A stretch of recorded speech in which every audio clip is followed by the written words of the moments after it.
On a des stations de trafic qui sont donc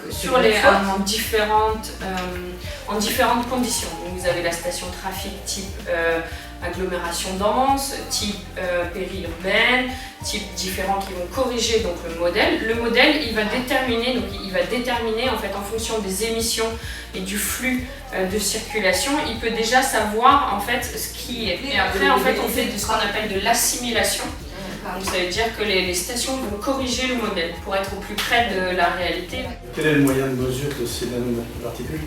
Est-ce que c'est aussi une mesure relative à la taille? Là on parle de taille effectivement, donc ça va être en dessous des 2,5 des PM2,5.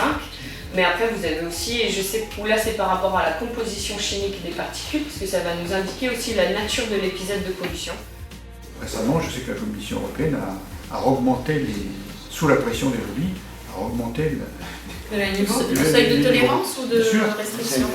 Non, les seuils de tolérance. Donc on est moins restrictif qu'on ne l'a été. En fait, on est moins restrictif qu'on ne l'a été. Oui, parce qu'il y a des pressions sans arrêt.